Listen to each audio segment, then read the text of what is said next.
Hi friends, எல்லோரும் எப்படி இருக்கீங்க? நல்லா இருக்கீங்களா? இன்றைக்கி இந்த வீடியோவில் நான் இன்றைக்கி என்னென்ன வேலையெல்லாம் செஞ்சேன் அப்படிங்கிறதான் இந்த வீடியோவில் நீங்கள் பார்க்க போகிறீங்க. காலையில் எழுந்திரிச்சு டீ எல்லாம் வச்சு குடிச்சிட்டு, நேற்றுக்கு ஈவினிங் சிறுகீரை ஊரில் எடுத்துகிட்டு வந்திருந்தாங்க. அந்த கீரையை அப்படியே ஒரு கட்டு வாங்கியிருந்தேன். சரி, அதை தான் இன்றைக்கி குழம்பு வைக்கலான்னு சொல்லிட்டு வச்சுருந்தேன். அதெல்லாம் ஒரு பக்கம் எடுத்து அதெல்லாம் ஃபுல்லாக கட் பண்ணி வச்சுட்டு, அதை குக்கரில் பருப்பையும் கீரையும் குக்கரில் போட்டுட்டு அடுப்பில் சாப்பாடு வச்சுருந்தேன். சாப்பாடு பாக்கில் வெந்துட்டே இருந்தது.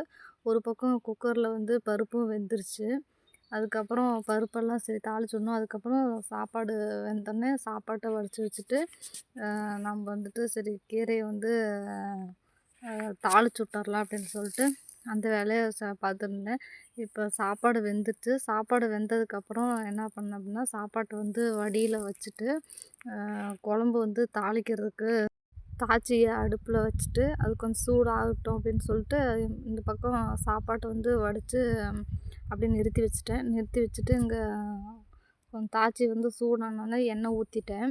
எண்ணெய் ஊற்றி கடுகெல்லாம் போட்டுட்டு, அதுக்கப்புறமா கொஞ்சம் கடுகு பொரியட்டும் அப்படின்னு சொல்லிட்டு பொரிஞ்சதுக்கப்புறமா மிளகா ஃபஸ்ட்டே போட்டேன். மிளகா போட்டு கொஞ்சம் அந்த இது கொஞ்சம் நல்லா வதங்கினதுக்கப்புறமா வெங்காயம், பூண்டு, அதுக்கப்புறம் கருவேப்பிலை இது எல்லாத்தையும் போட்டு நல்லா தாளித்து விடணும். நல்லா வதக்கி விட்டுறணும்.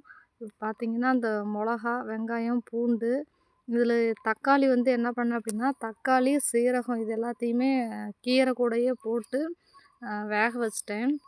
இதில் மிளகா, வரமிளகா, பூண்டு, அதுக்கப்புறம் வெங்காயம், கருவேப்பிலை இது எல்லாத்தையும் போட்டு நல்லா தாளித்து விட்டது. கொஞ்சம் நல்லா ஓரளவுக்கு தாளித்து வந்ததுக்கப்புறமா நம்ம குக்கரில் வச்சுருந்த பருப்பையும் கீரையும் போட்டு கீரை குழம்பு தாளித்து விட்டாச்சு. இதுக்கு இடையில தாளித்து விட்டுட்டு அப்புறமா பசங்களுக்கு 2 பேர்த்துக்கும், பாப்பாவுக்கும் தம்பிக்கும் குளிச்சு விட்டுட்டு, அதுக்கப்புறம் இவங்களுக்கு சாப்பாடு வேணுமா அப்படின்னு கேட்டேன். எனக்கு சாப்பாடு வேணாம், தோசை தான் வேணும் அப்படின்னாங்க.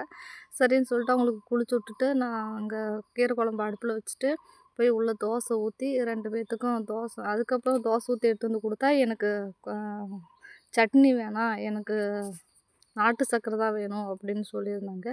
சரி அப்படின்னு சொல்லிட்டு திரும்ப 2 பேர்த்துக்கும் போய் நாட்டு சர்க்கரை தோசையில் போட்டு அப்படியே ரோல் பண்ணி கொடுத்துட்டேன் தட்டில் வச்சு. அதை தான் இப்போ பாப்பா சாப்பிட்டுட்ருக்காங்க 2 பேரும். என் பையனுக்கு தோசைனா ரொம்ப பிடிக்கும். அதுவும் மாவு முடிஞ்சிருச்சுன்னு சொல்லிட்டோம்னா அவனுக்கு ரொம்ப டென்ஷன் ஆயிடுவான். அப்படியே அவனுக்கு தோசையை ஊற்றி கொடுத்துட்டு 2 பேர்த்துக்கும் தோசையில் நாட்டு சர்க்கரையை போட்டு அப்படியே ரோல் பண்ணி கொடுத்துட்டு, பாப்பாவுக்கு தலைலாம் ஸ்கூலுக்கு டைம் ஆச்சுன்னு சொல்லிட்டு தலை அவசர அவசரமாக வாரி விட்டுட்டு இருந்தேன். இந்த பக்கம் தம்பி சாப்பிட்டுட்டு இருந்தான். அவங்க ஸ்கூலுக்கெல்லாம் அதுக்கப்புறம் அவங்களுக்கு தலைவாரி விட்டுட்டு ஸ்கூல் பேக்கெலாம் அவங்களுக்கு சாப்பிட்றதுக்கு தட்டு, அதுக்கப்புறம் பாட்டில் இது எல்லாத்தையும் போட்டு வச்சுட்டு ரெடி பண்ணி வச்சுட்டு அவங்கள கூட்டிகிட்டு போய் ஸ்கூல்லேயும் விட்டுட்டு வந்துட்டேன்.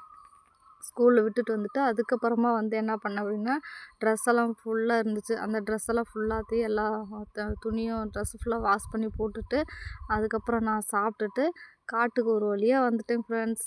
அவ்வளோதான் இந்த வீடியோ. இன்றைக்கி இந்த வீடியோ அவ்வளோதான் ஃப்ரெண்ட்ஸ். அதுக்கப்புறம் காட்டில் என்னோடய வேலையை ஸ்டார்ட் பண்ணிட்டேன். டாட்டா, பாய்.